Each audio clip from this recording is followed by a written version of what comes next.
제가 미국에 살 때 친구 한 명이 있었습니다. 아빠는 이탈리아 사람이고 엄마는 한국 사람인데 이 친구는 굉장히 이국적으로 생긴 거예요. 근데 신기하게 누나는 한국 사람처럼 생겼습니다.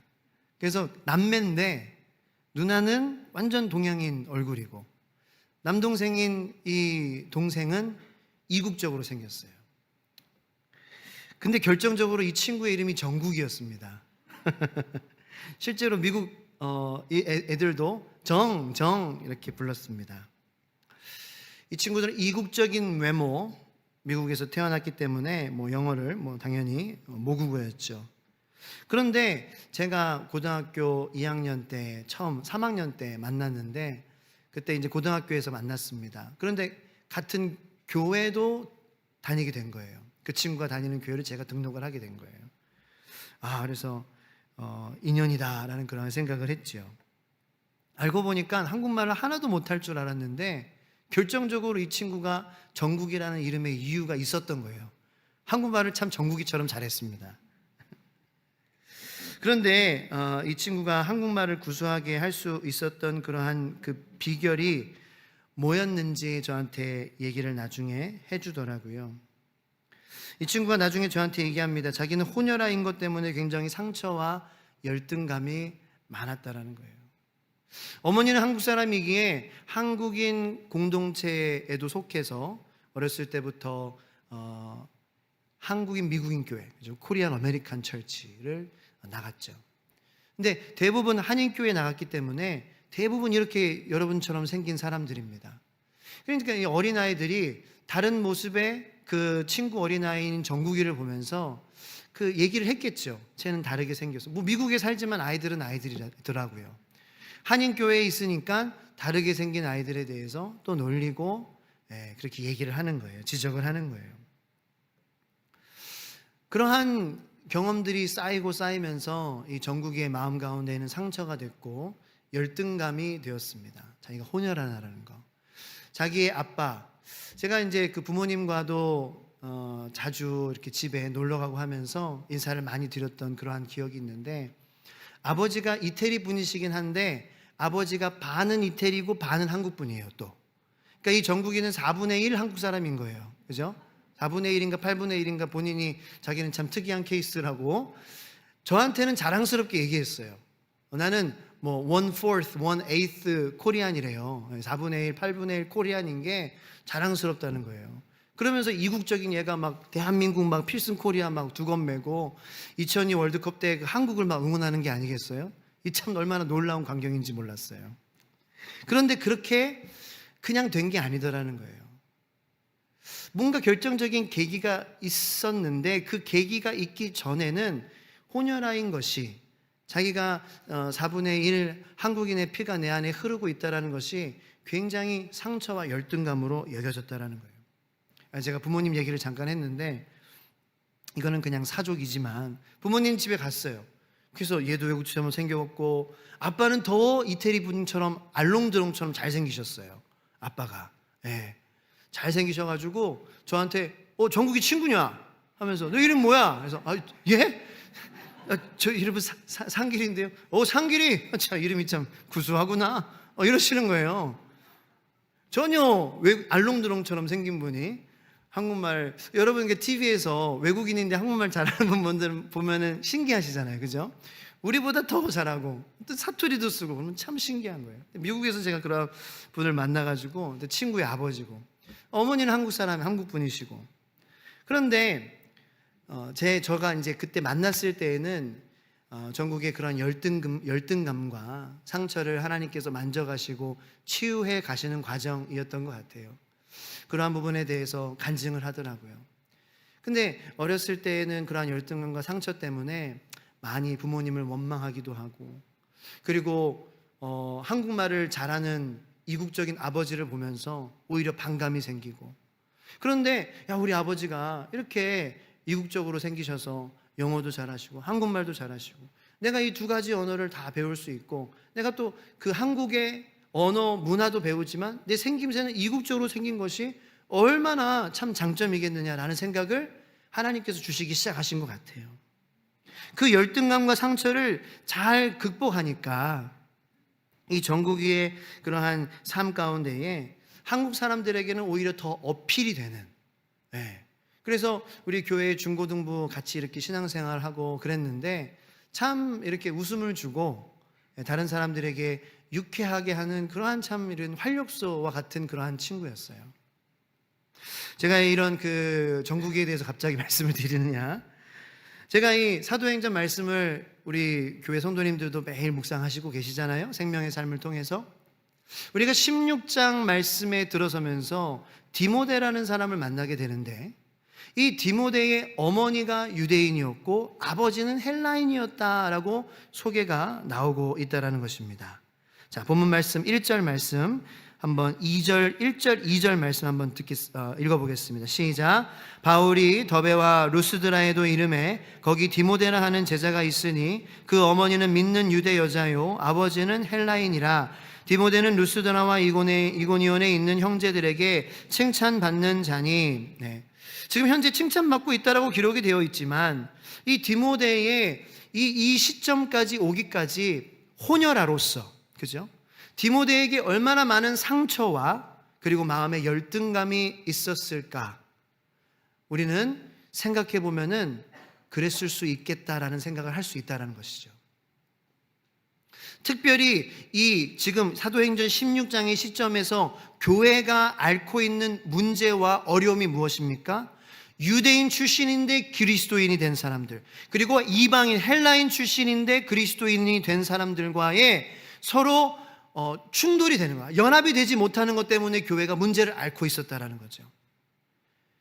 그래서 그 당시의 교회에도 이 혼혈이라는 것, 이방인이라는 것에 대해서 이 유대인들이 굉장히 민감하게 생각하고 또 교회에서 그것을 통하여서 우리는 예수 복음으로 말미암아, 예수 보혈을 믿음으로 말미암아 구원받는 줄 알았는데, 그렇게 교회가 하나 되는 것 같더니 이제는 예루살렘 교회에서 몇몇 형제들이 안디옥 교회에 올라와서 그 이방인으로서 구원받은 그리스도 형제들에게, 야, 너희들 그래 하나님 예수님의 복음을 듣고 하나님의 회개를 너희들 받은 거 우리가 인정해. 그런데 너희들 유대의 전통을 따르지 않으면 구원받을 수 없어. 너희들 유대인처럼 살아야 돼. 할례 받고 율법 지키면서 살아야 돼. 이것을 강조하기 시작했다는 거죠. 그러니까 이 이방인들의 마음 가운데에는 얼마나 어려움이 있겠어요. 그 유대인들의 전통을 강요하고 그렇게 해야 된다. 거기에 구원이 있다. 너희들 하나님의 자녀가 복음을 듣고 이제 되려면, 이제 그리스도인으로서 살려면 율법을 지켜야 돼.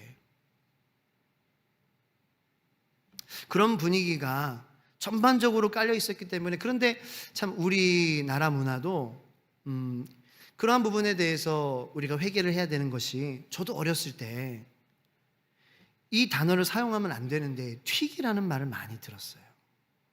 튀기. 뭔지 아실 거예요, 그죠? 그래서 예전에 인순이 그 가수를 보면서 어른들이 얘기하면서 튀기라고 이렇게 얘기하는 걸 저도 많이 들었어요. 저도 그 뜻을 자세히 모르고 튀기라는 말을 사용을 했죠. 근데 정말 많이 회개했죠. 그 우리나라도, 저도 인종차별을 이제 외국에 살면서 당했지만 우리나라도 인종차별이 심한 나라 중에 하나인 것 같아요. 우리보다 못 사는 동남아에서 일하러 오거나 이주해 온 분들에 대해서 우리가 이 마음을, 어떠한 마음을 갖고 있느냐, 사회의 전반적인 그러한 시각이 있거든요. 그래서 하나님을 믿는 우리들, 이 시대의 유대인 출신 그리스도인들과 헬라인 출신, 이방인 출신 그리스도인들이 이 충돌했던 이 이야기는 이 시대를 살아가고 있는 우리 대한민국에서 신앙생활하고 있는 우리의 이야기도 된다는 거예요. 모든 인간의 이야기예요. 우리는 틈만 나면은 비교하고 차별하고 내가 맞다, 내가 옳다라고 생각하는 그런 모든 사람들입니다. 대한민국 사람들을 특정하는 것은 절대 아니고요. 뭔가 그런 그 구성만 만들어지면은 이 내가 우월하고 내가 저 사람보다 맞다, 낫다, 나음으로 비교하면서 내가 맞다라고 생각하는 그러한 마음으로 빠지기가 쉬운 그러한 인간들이라는 거죠. 하지만 모든 사람은 예수 그리스도의 보혈 앞에서 평등하고 오직 예수 그리스도의 보혈로만 구원받는다라는 그 진리에 우리가 온전히 우리의 머리와 우리 발끝까지 온전히 적셔지게 되기를, 은혜로 살아가는 저와 여러분들 되기를, 그래서 주님이 마음이 있는 그곳에 내가 겉모습을 보지 않고 중심을 보시는 주님과 함께 승리하며 살아가는 저와 여러분들 되기를 예수님의 이름으로 축원합니다. 디모데는 아버지는 헬라인, 어머니는 유대인이었지만 1절부터 5절까지의 말씀을 보면은 디모데가 할례 받기를 결단하는 것을 우리는 보게 됩니다. 그리고 할례를 받습니다. 그것이 3절 말씀입니다. 다 같이 한번 읽어보겠습니다. 시작. 바울이 그를 데리고 떠나고자 할새 그 지역에 있는 유대인으로 말미암아 그를 데려다가 할례를 행하니 이는 그 사람들이 그의 아버지는 헬라인인 줄 다 알미러라. 그 지역에 있는 유대인으로 말미암아라는 것은 그 지역에 있는 유대인들을 위해서 할례 받았다라는 거예요. 이 디모데가 할례 받은 것이 나는 할례 받은 그러한 사람이니 나는 대단한 사람입니다, 나는 의로운 사람입니다라고 자신을 뽐내기 위해서 할례 받은 것이 아니라 그 지역에 있는 유대인들에게 오직 예수 그리스도의 복음밖에는 구원받을 수 있는 그러한 길이 없다라는 것을 효과적으로 전하기 위해서 할례를 받았다라는 거예요. 그것이 무슨 상관일까요? 디모데가 할례를 받았다는 것이 유대인들이 복음을 받아들이는 것과 무슨 상관이 있었을까요? 그 지역에 디모데와 관계를 하고 있는 유대인들은 아마 이렇게 생각했을 거예요. 내가 디모데에게 가한 차별이 있잖아요. 그럼에도 불구하고 나는 디모데를 놀리고 나는 혼혈하라고, 유대인으로서 나는 유대인이라고, 디모데 너는 완전히 유대인 아니지? 너는 반만 유대인이지? 하나님이 그러한 혼혈아들을 얼마나 저주하시는 줄 알아? 라는 말도 안 되는 그러한 것을 진리로 앞세워가지고 디모데의 마음을 어렵게 한 그 유대인들, 디모데의 마음을 힘들게 한 그 유대인들에게 당신은 나에게 그랬지만 나는 악을 악으로 갚는 것이 아닌 하나님이 나에게 예수 그리스도의 복음을 통하여서 주신 제자의 삶을 사는 그 힘과 능력으로, 보혈의 능력으로 나는 선으로 당신들에게 다가가겠습니다. 당신들이 원하면 내가 반만 유대인이지만 유대인의 전통을 따르겠습니다 라고 할례를 결심했다는 거죠. 그것은 율법과 행위를 강조하는 것이 아닌 디모데가 열등감과 상처를 준 그 장본인들에게 하나님의 사랑으로 예수 그리스도의 보혈로 나는 당신들을 수용합니다 라는 그러한 언어였다라는 거예요. 그런 디모데를 통해서 유대인들에게 복음이 전해졌어요. 얼마나 효과적으로, 이 복음의 능력은 우리의 모든 아집과 잘못된 교만과 그런 기득권의 그러한 마음을 다 덮어주는 초월하는 능력이 바로 이 디모데의 제자 안에 역사하는 복음의 능력이구나라는 것을 그 지역에 사는 유대인들은 디모데의 할례를 통해서 경험할 수 있었다라는 것이죠. 할렐루야. 여러분들에게 열등감과 상처가 있으십니까? 그래서 여러분들은 하나님께서 여러분들을 쓰시지 못하는 그러한 상태라고 말씀을 하십니까? 그렇게 믿으십니까? 그렇게 생각하십니까? 절대로 그렇지 않습니다. 하나님은 열등감과 상처가 있는 그릇이든지 아니면은 열등감 상처 없는 그러한 그릇이든지 하나님은 준비된 그릇, 깨끗한 그릇을 사용하시는 하나님이신 줄로 믿으시길 축복합니다. 말씀 한 구절을 찾아서 같이 한번 읽기를 원합니다. 디모데 후서 2장 20절로 21절까지의 말씀입니다. 디모데 후서 2장 20절로 21절까지의 말씀입니다.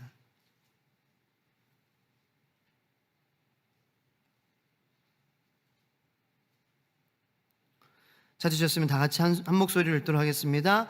시작. 큰 집에는 금그릇과 은그릇뿐 아니라 나무그릇과 질그릇도 있어 귀하게 쓰는 것도 있고 천하게 쓰는 것도 있나니 그러므로 누구든지 이런 것에서 자기를 깨끗하게 하면 귀히 쓰는 그릇이 되어 거룩하고 주인의 쓰심에 합당하며 모든 선한 일에 준비함이 되리라. 아멘. 왜 사도 바울이 디모데에게 보낸 이 편지인 디모데 전후서에서 이런 말을 했을까요? 디모데는 그러한 삶을 살고 있는 예수님의 제자였어요. 계속해서 그렇게 살기를 권면한 거예요.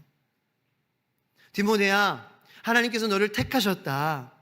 너에게 네가 혼혈이라는 것이, 너에게 그러한 열등감과 상처가 있다라는 것이, 네가 예수님을 만나기 전에는, 하나님이 너에게 찾아오시기 전에는 그것이 너에게 부모님을 원망하고 이 세상을 원망하고 유대인들을 원망하고 엄마를 원망하고 아빠를 원망하고 내 신세를 원망하고 내 신세를 한탄하는 그러한 것이었지만, 예수님을 만난 너의 삶은 그 삶 자체로 의미가 있다는 것. 왜냐하면 이제는 너의 주인은 예수님이시기 때문에 그 모습 그대로 하나님께서 귀하게 쓰실 수 있는 그러한 존재라는 것을 네가 살았으니 계속해서 그 삶을 살아가기를 권면한다.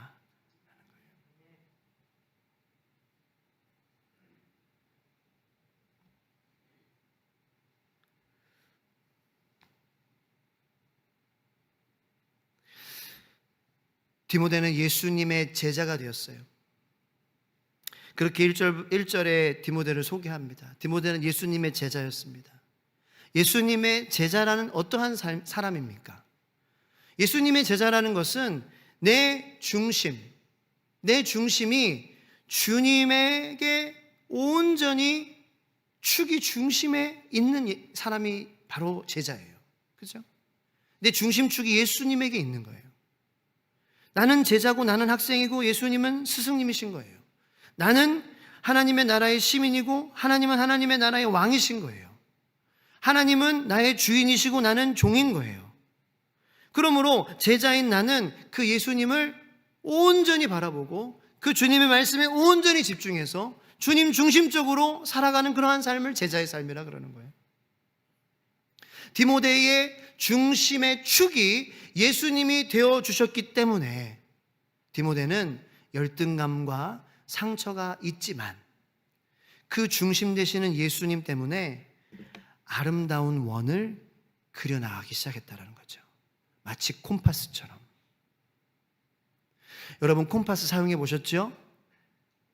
작은 원을 그리든지 큰 원을 그리든지 중요한 것은 이 중심축이 온전히 정 가운데에 움직이지 않고 꽂혀져 있는 것이 중요한 거예요. 내 삶의 열등감과 상처 때문에 내가 많이 벌리지 못하는, 각도가 많이 나오지 못하는 그러한 상황일 수 있어요. 근데 그건 중요하지 않아요. 왜냐하면 하나님께서 여러분들의 그 마음의 고통을 아시고 위로하실 것이기 때문이에요. 그리고 하나님께서 그것을 사용하실 수 있다는 거예요. 우리의 중심축이 예수에게 꽂혀 있다면 아무리 벌어지지 않는 그런 콤파스라도 우리는 그려집니다. 어떤 원으로요? 하나님 보시기에 아름다운 작은 원으로. 내가 작은 원을 그린다, 큰 원을 그린다, 그게 중요한 것이 아니에요. 우리의 중심축이 예수님이냐, 이것이 제일 중요한 거예요. 우리 가정의 중심축이 예수님이냐. 작은 원을 그리면 어때요? 큰 원을 그리면 어때요? 하나님의 은혜를 주셔서 작은 원에서 큰 원으로 갈 수도 있고, 그리고 하나님의 은혜를 위해서 또 큰 원에서 작은 원이 될 수도 있는 거예요. 중요한 것은 예수님께서 중심축이 되어주셔서 우리가 온전한 원을 그려나가고 있느냐. 그렇습니다. 이 디모데는 예수님의 제자였어요. 예수님을 중심축으로 사는 삶이었어요. 자, 그러면 예수님을 중심축으로 사는 삶은 어떠한 삶이냐? 오늘 본문 말씀 11절에서 15절 말씀, 이 사도 바울 팀 공동체가 사도 바울 그리고 디모데, 실라, 누가, 적어도 이 4명이 함께 마게도냐로 가가지고 빌립보성에 도착하는데요, 이들이 빌립보성에서 루디아를 만나게 되죠. 그래서 빌립보 교회가 세워지게 되는 그러한 것을 우리는 이제 앞으로 보게 될 것입니다. 그런데 중요한 것은 이 빌립보에 도착해서 이 4사람이, 적어도 4사람이 무엇을 했느냐라는 거죠. 제일 먼저 한 것이 뭐예요? 바로 기도했다라는 것입니다. 여러분, 기도는, 하나님의 음성을 듣는 것은, 하나님의 말씀을 듣는 것은, 그리고 우리의 마음을 그 하나님 앞에, 하나님의 성품에 따라 우리의 마음을 주님께 온전히 내어드리는 것은 우리의 삶의 중심축을 세우는 단계입니다. 기도는요, 우리의 중심축을 세우는 그러한 단계입니다. 여러분들 기도하시고 모든 것을 하시고 계십니까? 저도 이 부분에서는 내 뭐 자신 있게 100% 말할 수는 없습니다. 그런데 그렇게 살고 싶어요. 왜냐하면은 기도는 예수님이 중심축이 되어져 가는 그러한 과정이기 때문에 예수님이 중심축이 되어 주시지 않으면은 내가 어떠한 원을 내 중심축이 흔들리면 원이 어떻게 될지 뻔할 뻔짜기 때문에. 그래서 내가 가정일을 하기 전에 기도하시길 바랍니다. 내가 사역을 하기 전에 기도하시기 바랍니다. 기도 모임을 하기 전에 기도하시기 바랍니다. 우리 앞으로 청소년부와 청년부를 위해서도 우리가 기도로 중심축을 세워야 돼요. 섬기는 그런 선생님들도 중요하죠. 근데 모든 선생님들이 다 한 사람 한 사람이 한 마음이 돼서 예수 그리스도의 중심축이 되지 않으면 큰 원 작은 원 그리는 게 문제가 아니라 예수님이 중심축이 되어서 온전한 원이 그려지느냐, 이것이 문제잖아요. 작은 원이면 좀 어때요? 누가 뭐라 그래요? 큰 원이라고 또 자랑할 것도 없고요. 큰 원이라고 자랑하면 그 중심축이 되어주신 예수님께서 얼마나 민망하시겠어요. 내가 그러려고 큰 원을 그리게 한 게 아닌데. 네.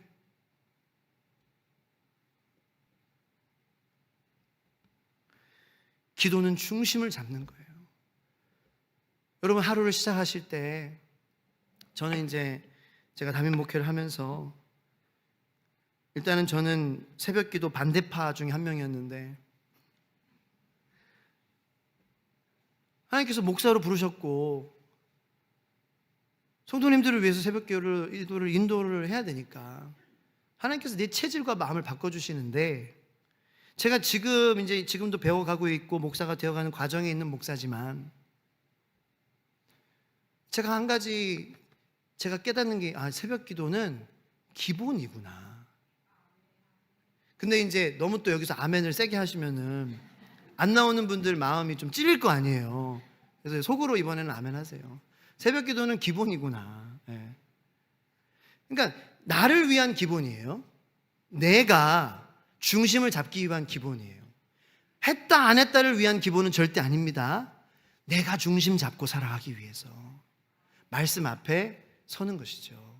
하나님의 말씀에 귀 기울이고 밤새 우리가 자면서 나는 아무것도 안 했기 때문에 무슨 내가 죄를 질 수 있을까라고 생각할 수 있는 우리들이지만 사실 밤에 잠 자고 또 눈 뜨면은 내가 그 전날 받았던 은혜 까먹고 또 잊어버리고 바쁘게 하루 시작하잖아요. 그러니까 조금 더 일찍 일어나서 여기 물리적으로 못 오신다면 하나님께서 저를 통하여서 주의 소망교회 성도님들을 위해서 새벽에 저를 통하여서 주시는 말씀에 실시간이라도 유튜브에 접속하셔가지고 귀를 기울이셔야 된다는 거예요. 그리고 그 시간에 못 일어나신다면 이해해요. 그러면은 방송으로 올라가니까 나중에라도 여러분들이 하루를 시작하는 시간에 꼭 들으셔야 된다는 거예요. 왜냐, 하나님께서 하상길 목사를 통하여서 주 예수 소망교회에서 신앙생활하는 공동체에게 날마다 주시는 말씀이라고 저는 확실히 믿기 때문입니다. 제가 잘났다는 게 아니라 부족한 종을 사용하셔서 새벽마다 말씀을 나누게 해주시는 거예요. 여기 다 아멘 하셨으니까 그러면 이제 조회수가 올라가게 될 줄로 믿습니다. 조회수가 중요한 건 아니고요. 여러분들이 중심을 잡는 게 그게 본질입니다. 할렐루야. 여러분들의 중심축이 말씀이 되고, 왜냐하면 이 세상에 지금 축이 다 없어서 무너지고 있어요. 지금 조금만 건들면 다 터지잖아요. 하나 건드려가지고 터지면 계속 터지는, 그 미투 사건도 그랬고 하나 터지면 계속 터지는 게 이 세상이에요. 그렇게 축이 없는 거예요. 우리도 거기서 살아가고 있잖아요. 그러면 축 없어서 무너지고 있는 사람들에게 우리의 마음이 오히려 두려워지고 우리의 마음이 막 이랬다 저랬다 그렇게 되면 안 되고, 일단은 우리의 마음이 예수님의 중심축으로 잡혀져서 우리가 그 세상 가운데에 흔들리지 않고, 그리고 그 축이 없는 세상 가운데에 흔들리는 그 영혼들을 위하여서 우리가 나가야 되잖아요. 그러니까 하나님은 그런 세상에 여러분들을 다 사용하실 수 있거든요. 근데 언제까지 우리가 내 원은 너무 작아요, 내 콤파스는 각도가 안 나와요, 나에게는 이러한 열등과 상처가 있어요, 나에게는 이러한 문제가 있어요, 하나님 탓이에요, 엄마 탓이에요, 아빠 탓이에요, 저 사람 탓이에요, 내 탓이에요. 언제까지 그렇게 우리가 신앙생활을 해야 될까요? 작은 원도, 흙그릇도, 질그릇도 주님께서는 중심축이 예수님인 그 그릇을 사용하실 수 있다는 것을 여러분들 믿으시길 예수님의 이름으로 축원합니다. 그러므로 이 사도들과 제자들처럼 루디아를 만난 것도 중요하지만 루디아를 어떻게 만났어요? 기도가 말씀 읽는 것이 많은 선택들 가운데 하나가 아니에요.